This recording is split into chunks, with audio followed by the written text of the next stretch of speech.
Welcome, Wade Schalles. Today it's an honor to sit down with NCAA most pins in history record. Had a college record of 153, 3-1 with 106 pins, right at a 70% pin rate in the National Wrestling Hall of Fame. I believe also in the Guinness Book of World Records. Uh, Welcome, Wade Schalles. It's definitely an honor to have you here. Thank you for inviting me. I'm looking forward to chatting with you and see how many people I can upset during the course of my conversations. Well, that's perfect. I love it. You were credited with inventing a lot of moves and having your own style. What are some of those techniques that you use to get that 106 pins? Well, primarily cradles. I mean, I was known for cradles. Uh, if you take all the pinning combinations known to man, half Nelson, headlock, bar arms, legs, and so on, and put them in a pile over here, and put all the pinning combinations with cradles over here, this pile is bigger than that pile. So if you're going to learn a pinning combination, cradles is the way to go because there's more cradles in more positions. You can cradle a guy from standing, you can cradle a guy from underneath when you're being ridden, and you certainly can cradle him when you're on top. You can't bar arm him from feet. You can headlock him from up there, but it's just there's so many more pins positions and opportunities. And when you're wrestling somebody and their feet are in the air and they can't bridge off of it, which is what a cradle is, it's really hard not to get pinned. The bar arms, half Nelsons, headlocks, they have their feet on the ground. So they're able to use the largest muscle groups of their body, the thighs and their buttocks, to drive off their legs, to hit a bridge, whatever, and fight the pinning situation. There's no fighting with a cradle when you get your hands locked. So, most of my pins were cradles, but and I'm known for that. But I pinned from any position. I understood the philosophy of pinning, which we might get into today, depending upon the questions you ask. And which my job is to make it simple for the people who are listening. And we'll talk about where I was, what I did, and why I have no hair now. And I'm 74. I feel like I'm 50. Knock on wood, and I hope to have another 10 or 15 years before I join my mother and parents and so on. But anyhow, I don't know if I've answered your question. I get on a roll when I start rambling, so No, just jump in there and stop when we go, and no, and you you're change good. subjects on me. That's fine. You know what? We had talked about kind of and how we were going to do this. Why don't we jump ahead to where we were going to maybe come back to, and let's start with your actual, your video systems and how people can learn the Wade Schalles system of wrestling. Well, the number of tech. I started making videotapes back in the late 70s when the technology just came out, really, basically, concept, the old eight track tapes, and make the minimum ever since. So I've sold more tapes globally than any wrestler, period. My tapes are well known out there, and I had a lot of fun putting them together. I put a lot of thought into it about wrestling. And what was unique about Wade, and I told you this story the other day on the phone, and I said I was going to share it with the people here, but I think it's probably apropos. What I'm about to say is not true. So what I'm saying is not true, but the concept's there. Back in 1842 in New England, there was an athletic director who took a vacation with his wife, and he went to England, and over there he saw the Westmoreland style of wrestling, and he went, "Oh, this is interesting. I bet I could have a wrestling program back in my high school in New England." So when he came back, he called the football coach in and said, "Hey, coach, I want to give you $500 more than you're getting right now to be a coach of the sport of wrestling." And the football coach goes, "I don't know anything about wrestling." And the athletic director said, "Well, hey, well, you tackle people, right, in football? Well, we'll call that a double leg." So already one of the major holds in wrestling is a double leg. So you're the perfect example of what I need for a wrestling coach. Well, for $500, he said, yeah. So he had 10 kids come out for wrestling. He taught them, techniques, but back then there was no videos to watch to figure out how to teach wrestling or what moves to do. There was no one he could call because there were no coaches in wrestling. He was the first one in America, and there's no books. There's nothing out there to learn from. So he made everything up. And those 10 kids that he had, graduated, and they went out coaching, and they had 10 kids each, and then they went out and had coaching. For long, we had, 100, then we had 1,000, and where we are today with over 200,000 kids in the United States wrestling is a start from this athletic director who got a football coach to start. So, when you see technique, today, and I look at some of the technique that's being taught, and God bless all the wrestling coaches. Thank you for coming out and making the change and difference in the lives of kids. But there's some techniques that you're teaching. Good. I mean, but it's not very good. Well, like that single leg, I could show you about 5 places where you need to clean it up a little bit. Well, I take offense to that. I said, well, why? Well, because my coach taught me that. So that's why you're offended? Okay, fine. Well, where did he learn it? Well, his coach taught him that. Okay, where did he learn it? And eventually you went back to the football coach. He didn't have a clue what the hell he was doing. And he made all this shit up. And it's been passed down over generation to generation. And, and so there are techniques out there that will work, 3.2% of the time, and that's probably not good numbers to win matches with. And so you have to, change things that you're doing. And over the years, things have slowly evolved. But when I started wrestling, none of this makes sense to me. I'm analytical.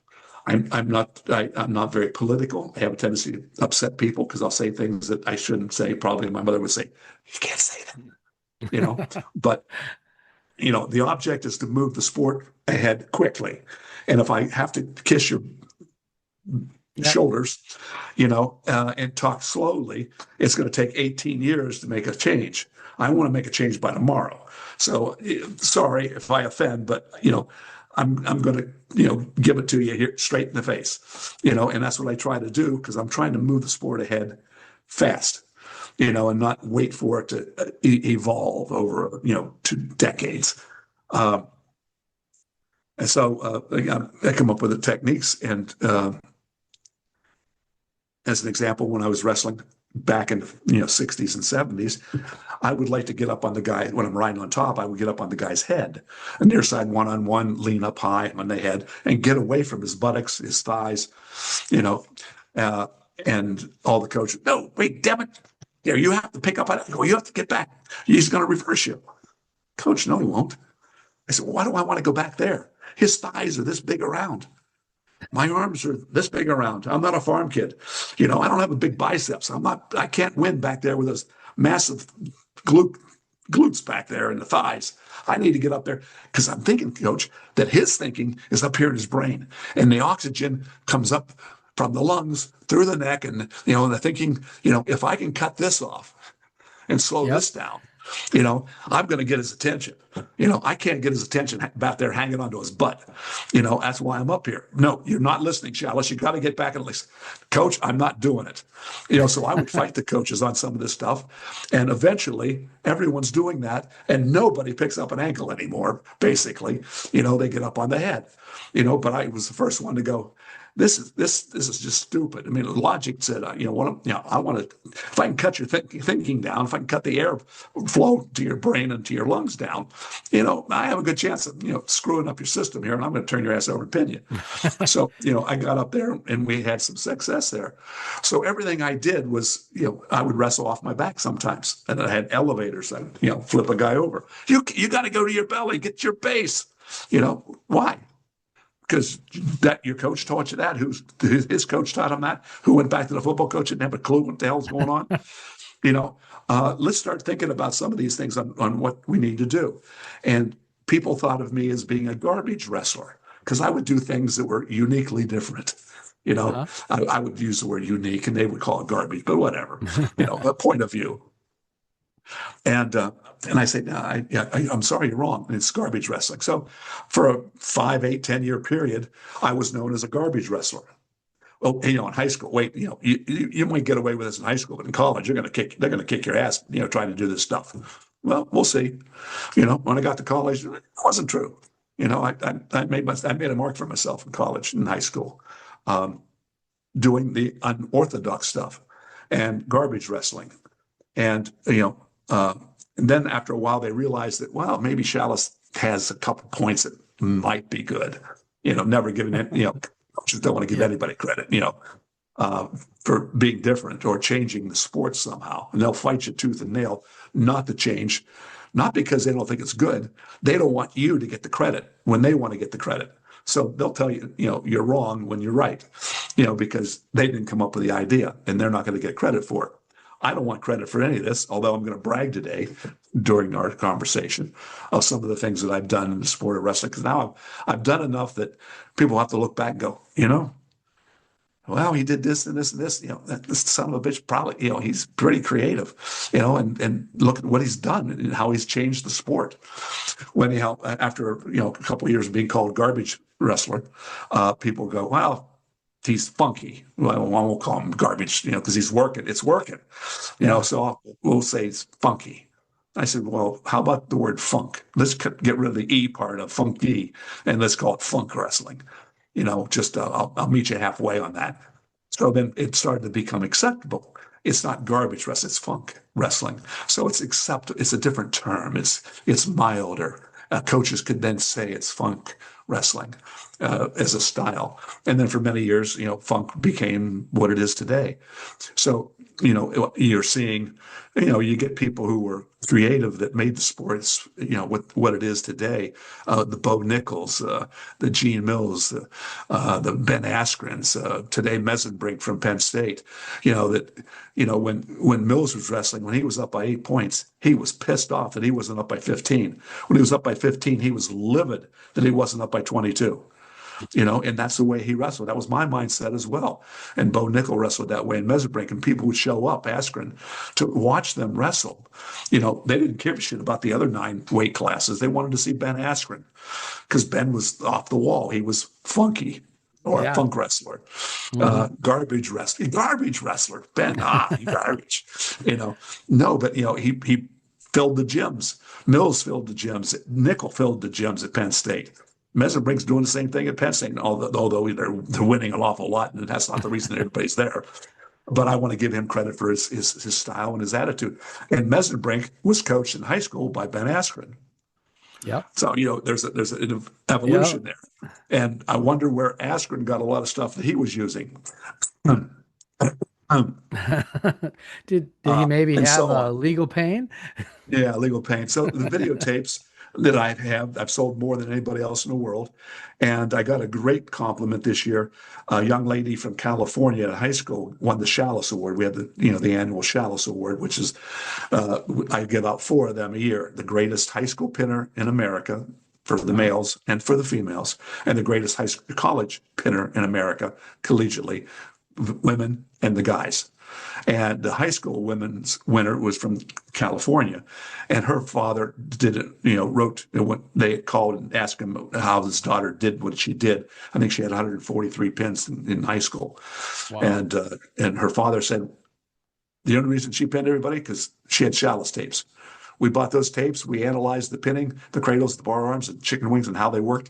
And we lived every night. We'd watch a half hour of Schalles videotapes from Fanatics, and that's why she pinned the number of people she had pinned and won the national championships doing what she did, uh, which was just wonderful. It was heartwarming to hear someone say that. Although I knew that from the get go. The stuff that I do is different. If you watch the videotapes that you see out there, little snippets on Facebook, where Yep. Coach Jimmy Smith, who no one's ever heard of, is showing this is how you do a spladle, this is how you do a headlock, and he shows it, and the guy's standing there. He's not down in stance, he's just standing there, and he falls over, and the guy goes, "You see how that works? Yeah," and then it fade to black. But they're all wrong. First of all, when you're teaching, like in the videotapes, you got to get your partner down in stance. And as I shoot in, he's got to sprawl like he would in the match, instead of just standing there falling over, and then the instructor going, "See how good that double leg was?" Well, in the match, the guy sprawls. I'm sorry, Yep. Now what do you do? So I make my partners in my instruction tapes react like they would in a match. so that you would actually see the shot, the counter, and the counter to the counter and the counter to that counter, and how Uh-huh. you can slip and slide and get and end up where you want to be. And I had fun. Oh, years ago, I remember Nat King Cole or Natalie Cole, the artist singer. Her husband, or yeah, not husband, her dad was Nat King Cole. And Natalie, when she started singing, Nat uh, Cole had already died, so she never got to sing with her father. And then she got the idea, or somebody did, where they got all the old master songs from Nat King Cole, and Hmm. they played them in a studio, and she sang along with her father. And then the album come out with Natalie and Nat Cole singing together, and they never sang ever, but they joined forces, and it was number one album, for a while. The father daughter combination singing. I went, that's a pretty cool idea. So I took some of my old tapes Uh-huh. and then I taped them because things with me, even I've evolved. What I knew was golden in 1978, 1990, a few tweaks that I had to put in there. And so what I did is I got the video going, and I say, hey, now you're going to see a tape of a really, really good wrestler. And this guy knew a lot about pinning, but he missed 2 points here that's really important. Here's the video. And then they would go back and show me teaching that, and then would come Uh-huh. back to me and go, now he was really good, but what he didn't know were these 3 points. And then so it was like a Nat King Cole and Natalie Cole combination where I was contradicting the young Wade Schalles by the old Wade Schalles today. And I had fun with that. That was a very well accepted tape out there. But the technique is my mother was a doctor. And I used to play. I used to like to draw and draw hands and faces and things like that when I was a little kid with charcoal. And she gave me her medical books, and I'd go through them and I'd see the anatomical layout of the body and so on, and I'd trace the hands and the feet and the chest cavity and the ribs and so on. And I was thinking about ultimately going to art school and then using that as my career. Um, and I have no idea right now, because I'm in a senior moment, why I started this story. But anyhow, uh, no, I analyzed the body and which way a joint moves and which way it doesn't move. Once you get to know the body, a lot of our techniques are designed not to go against joints or body parts, but just because some coach back in 1842, there was a football coach, said we're supposed to do it this way. And I'd analyze, sit down, and when I watched Dan Gable teach, and Dan was a phenomenal. I mean, Burroughs today or Askren, okay, I'd watch and go, nah, that's garbage. Not of anybody that just gave their name, no. But I'd see things on Facebook. I go, they shouldn't be on Facebook. They're teaching bullshit, stuff that will Yeah. not work, with anyone decent. Uh, and so I'd tear it apart, analyze it, and then try to, in the next videotape I was going to do, make sure I made the points that were necessary. And one of the biggest problems you see in all those tapes is your opponent does not react to the shot, and you get the double leg works or the half Nelson because he just kind of rolls over, Uh-huh. and it doesn't happen that way in a match. Now, how can you get pressure on him? So then I worked out, the angles given the body types, like I teach with a clock. The center circle in Yep. wrestling is like a clock. And in the wrestling room, I take one of the circles, instructional circles, and I painted a number system about it's 8 inches high, 12 o'clock, 3 o'clock, 6 o'clock, 9 o'clock, 2 o'clock. I put the clock in. I say, okay, guys, here instructionally. Now, if a guy's on his hands and knees, no, let's say you have a table, dinner table at home, and you sawed off one of the legs. And you wouldn't want to tell mom or dad you did that, but let's just say you sawed off one of the legs. Will that table fall over? That's a Not question to until you. okay, yeah, not right away. No, it won't fall. No. But you put any weight on the corner of the table where that leg is there, Yep. it falls over. It just takes a little bit of weight. I mean, 4 pounds, 2 pounds, and it'll fall down. But it won't without that pressure, the extra weight in that corner of the table. Your body is just like that. When you're down on your hands and knees, you have four legs of the table. You're the table. Your two arms and two legs. You got four. Now, if I do a cross face and I pull your far elbow over, Uh-huh. okay, I knocked out your left arm. Now, you're not going to fall over unless I drive you at what time on the clock. Now, your opponent's head is, no matter where he is on the mat, his head's always pointing 12 o'clock, his butt's always pointing at 6. So as you move him around, the clock moves with him. But initially, when I'm teaching, I Yep. just want them to see 12 o'clock, 3 o'clock, 9 o'clock, so on. So what you do is you push the guy halfway between the hours of which you have controlled. Now, when I lay down on the clock and I say, okay, my left arm is responsible for 9 o'clock to 12 o'clock. Right arm, 12 o'clock to 3 o'clock. Right leg, 3 o'clock to 6 o'clock. So I have all 12 hours of the clock covered by one of my appendages. There's 4 Uh-huh. hours on the clock, 12, 3, 6, and 9, that has two appendages. 12 o'clock, my left arm and my right arm is responsible for 12 o'clock. Yeah. 3 o'clock, my right arm, my right leg. 6 o'clock, both legs. So, but those in between hours, like if you go at 10:30, you know, uh, there's nothing that's responsible for, well, your left arm is responsible from 9 to 12. But if I do a cross face and pull that arm up, which I pulled your left arm up, so now you have one leg of the table, it's gone. Yep. So What time do I push you at to make you fall I, over? I'm guessing somewhere between 10 and 11. 10:30, correct. 10:30. But why wouldn't you take him at 12? You got his 12 o'clock arm. His left arm is Yeah. responsible for 9 to 12. Why wouldn't you drive him at 12 o'clock? We have another appendage there, don't we? Yeah, we have the other arm. Why wouldn't I go at 9 o'clock? He puts his left leg out there and says, Yeah. screw you, I'm not going over. But if you drive at 10:30, he has no appendages at 10:30. He's going to roll over. But everyone with a cross-faced crotch drives at 9 o'clock. And he puts his left leg out there at 9 o'clock and says, screw you, I'm not going over. And you can't drive through that leg. You just change an hour and a half on the clock. He's going down and he's going to his back. So once you understand the clock and Yep. down and side rolls, switches, stand-ups, half Nelsons, bar arms, cradles, what time do you want to take the guy over at, in order to put him on his back? Once you understand that, same on a high crotch when you change off, what time on the clock do you drive him to knock him down? Once you understand the clock, you can make up your own strategy and technique. So I came up with the principles of the clock Uh-huh. and other ways of figuring out how these holds really work. And then I took that information and I applied it to a switch. I applied it to a side roll. I applied it to a half Nelson or a cross-face cradle or whatever. And now you can come up with techniques that are logically sound versus the bullshit that we've been teaching that came from the 1842 football coach who didn't have a clue. Yep. Now, God bless every coach we have in America, and I respect them and I love them to death. There's some just tremendous people out there.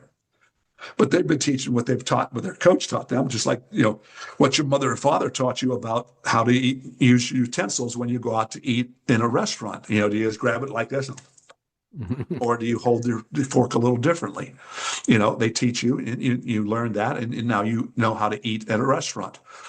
Your parents taught you how to walk, how to talk, how to say thank you very much, send a thank you note at the end for someone who did something special for you. So you become a better person in society for knowing these things. And a coach shared with his kids these principles, and then those athletes grew up and became coaches, and out of respect for their coach, taught the techniques and the strategies the same way. But no one questioned whether that coach, the first coach, knew what the hell he was talking about. Yeah. And it's always been through respect that we've taught what we've always taught, which we were taught by ourselves, by our coaches that were so gracious to give us that information. And it's and I took all that and I said, we have a lot of bullshit. We've got to clean this up. And so I started the concept of open style wrestling, from garbage wrestling to funky to funk. Uh-huh. And now I cleaned up. They don't even call it funk anymore. They called it funk in the 90s and maybe the early 2000s. But today it's just wide open wrestling. Yep. And the wide open wrestling was people realizing that what they were taught over the years wasn't necessarily what it should be. So I started the thought process of let's change this stuff. I, I'm the guy who went out to Oklahoma on a land rush, back in the 1800s with my Conestoga wagon, But the first people in Oklahoma were the ones who dodged the most arrows. Yep, By you are the Indians correct. there, they didn't want us out there taking the land from them, you Yep. know. So I got a first choice of some great land, but I was also dodging a lot of arrows. Yes, for And sure. when I made this change in wrestling, the concept, I dodged a lot of arrows by coaches who didn't like me saying that what you're teaching is frankly bullshit, you Uh-huh. know.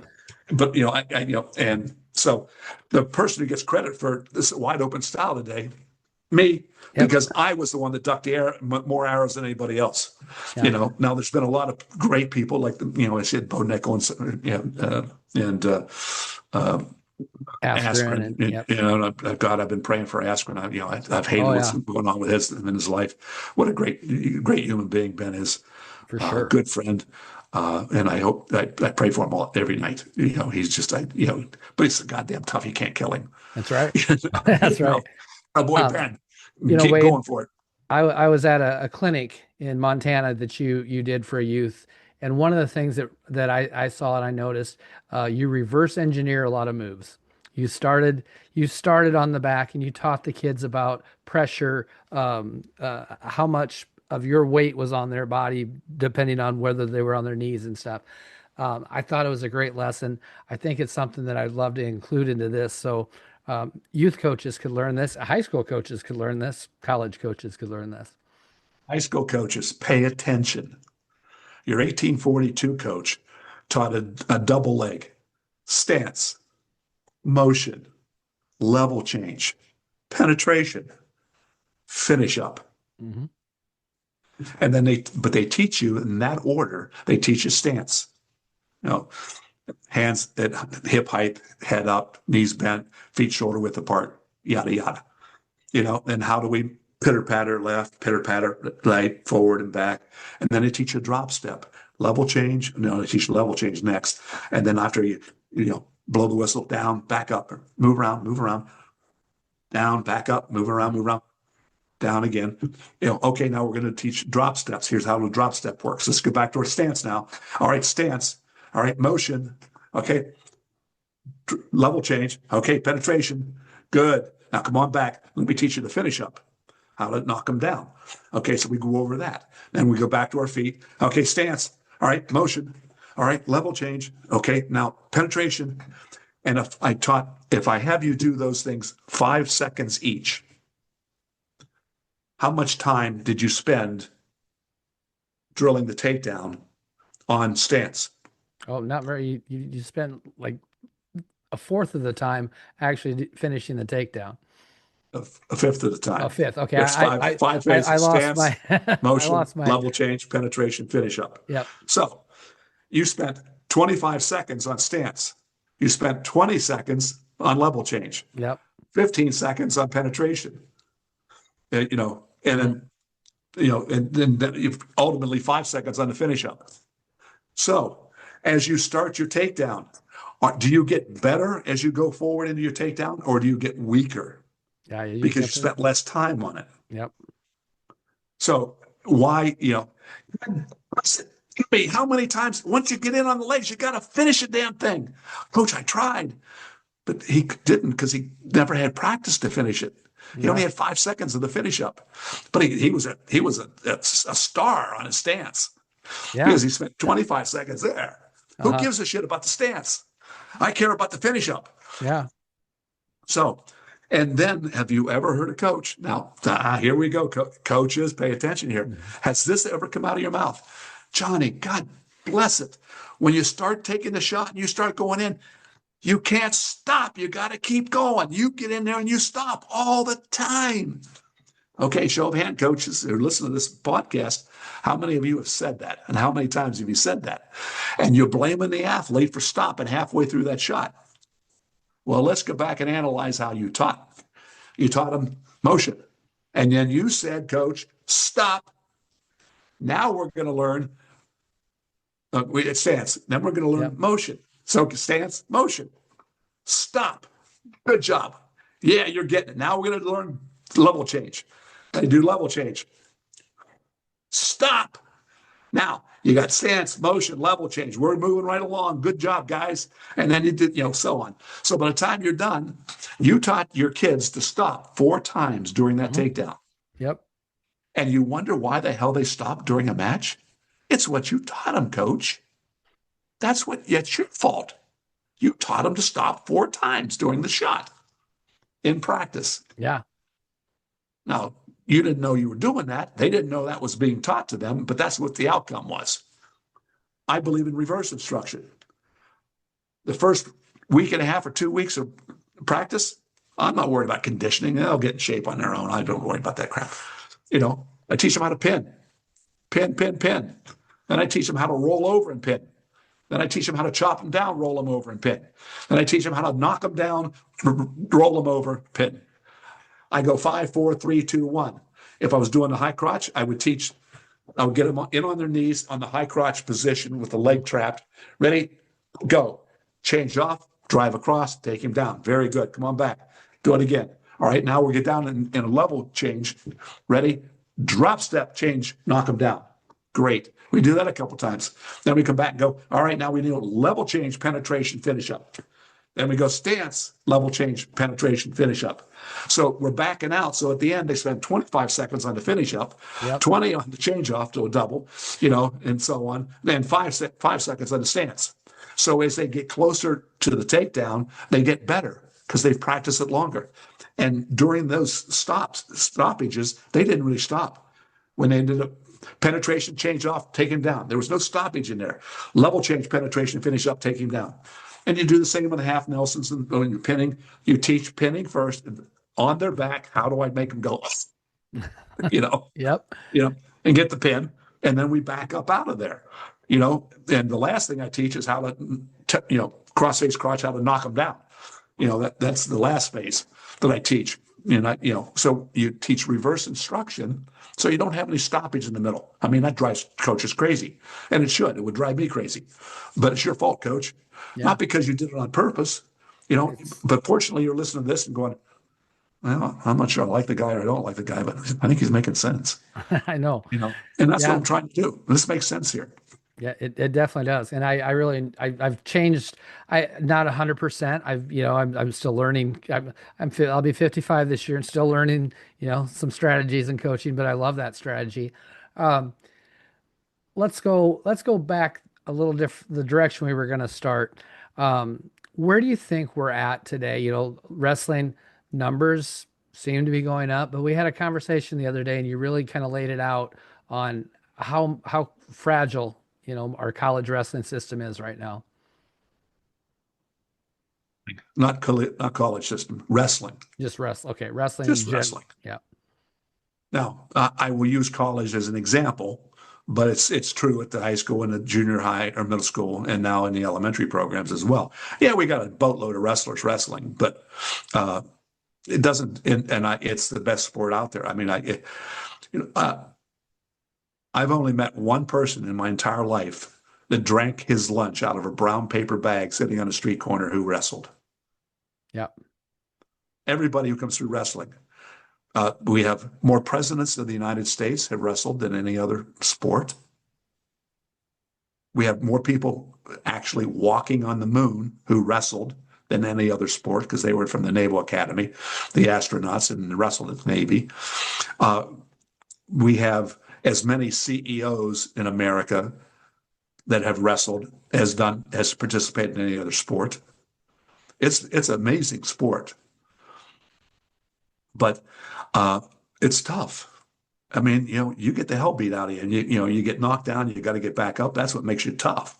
If you can survive it, because parents put a lot of pressure on winning and being on top, and they can no matter what the parents. If you're listening to this, please listen to this. Your kids read your facial expression. You can be as positive as you think you want to be. That was a good effort, Johnny. I'm really proud of you. But the face says, you're a goddamn loser.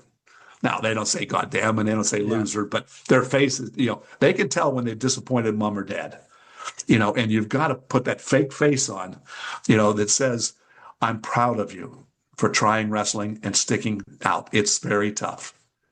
And, but anyhow, where the sport is fragile is, and this is another hour conversation. I'll probably have to go get a drink after that. Um, there are 3,950 institutions of higher learning in America. D1, D2, D3, NAIA, junior college, wrestling programs. I mean, there's schools. Yeah. There's 3,950 colleges in America. There are less than 500 that have wrestling. So that puts us at less than 13%. Less than 13% of all the colleges in America have wrestling. Yeah. I don't think of that as being successful. If I came home from school with a 13% on my test, my mom would not be very happy with that. So why are you coaches? Why are you rules committee? Why are you leadership in wrestling happy with that? I don't understand. Please explain it to me. I'm going to be the total asshole here, and I'm going to call you out on it. You cannot be happy with 13% of all the colleges and universities in America having wrestling. The Southeastern Conference, the richest conference in the NCAA level, has one school out of 15, I think there are in the Southeastern Conference that has wrestling. That's Missouri. But the rest of them, the richest conference don't have them. And they got money out the yin yang, Yeah. but none of them. We got a problem in the Big Ten. Now, up to about 3 years ago, the Big Ten had 100% program sponsorship. All 10 of the Big Ten schools had wrestling. Well, when the West Coast teams come in, Oregon, and it's Oregon State, Stanford, UCLA, now none of them have wrestling. Oregon State does, but they're not in the Big Ten. So now the Big Ten, 75% of the schools have wrestling. Yeah. Now it's athletic directors who didn't have the gumption to drop the sport because I'm going to be the first school, in the Big Ten to drop wrestling because I can't afford it anymore. I can't do that. I'll get killed politically. But now it's 25% of them don't have wrestling. I'm not going to be the one that broke the dike open. Yeah. So that gets scary. The Big Ten last year spent all the 10 schools, or 12 schools, I think it is now. They have a different number, Big Ten, but it's really 10, Yeah. 12. Yeah. Yep. And they spent $31 million in the sport of wrestling for salaries, transportation, scholarships, equipment, and so Yep. on. And they brought in $9 million. Yeah. Okay. What kind of company do you have when you spend $31 million a year and you bring in nine? I believe that's a bankrupt company. That's a bankrupt company. Yeah. And that's where we are. Coaches, you're not paying attention. Now, I know what coaches want. They just want to be the last guy standing. If they can outlast everybody, then in their eyes, they become a winner. Yeah.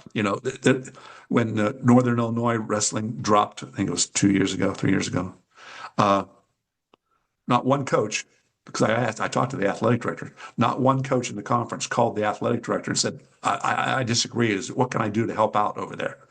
None of the coaches in the conference that Northern Illinois was in made a phone call to try to support. What can we do? We got to change something here. We can't lose Northern Illinois. But in the same breath, within 3 days, everybody who was on varsity there had been talked to by at least 3 schools in the conference about transferring to their school. Yeah. So the coaches did was, rape and pillage the program to get all the kids to come to their school, so they have 1 or 2 really good kids that they get out of the Northern Illinois program. Yeah. So they were, what's the word I'm looking for? I'm having a senior moment. Scarfing, I'll think of it in a minute. But anyhow, and I don't blame the coaches. The coaches are doing what they're taught to do, and they're a shark. They swim, they eat, they breed. That's what a shark does. He doesn't talk to other sharks. He doesn't do good deeds. He swims, he eats, he breathes. Okay. That's the nature of a shark. Coaches want to win. That's Yeah. their nature. They're not good at marketing at any part of the sport other than stand up switches. They don't even know how to open a concession stand, for a dual meet. And I don't blame them. That's not what their job is. Their job is to win wrestling, recruit, and win. And that's what they try to do. But what happens is they want to be in charge of everything. Yeah. I know what's best for my program. Well, did you have any programs for the dual meet tonight? Nah, I don't need a program. Really? Okay.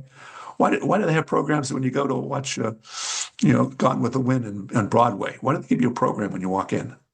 Yeah. It's a We pretty want to know who's important. in it. We want to know who's in the Oh, you, play. you think it's not worth a shit, but you want to be in charge of the programs, but then you don't want to do anything with them. Why don't you have the concession stands open? Oh, that's just a pain in the ass. I have to get parents to come in and open up. We have to count for what we drank, what we ate, and money have to come into the coffers at the school, the athletic director. Oh, it's a pain in the ass. Well, why do they do that? Can you hot dogs, get your hot dogs here, walk up and down in basketball, football, and baseball stadiums to sell, beer and hot dogs. There's, people like that, but it's a pain in the ass to you, but you can charge, but you don't want to do it. Fundraise. Oh, I don't know where to go. I can't talk to these people. I don't know who has the money, and I feel really bad about asking them to get somebody for $10,000 to help a wrestling program. Okay, so you want to be in charge, but you don't want to do anything. Got it. So all these other things outside of wrestling that the coaches don't want to do is the reason why we're where we are.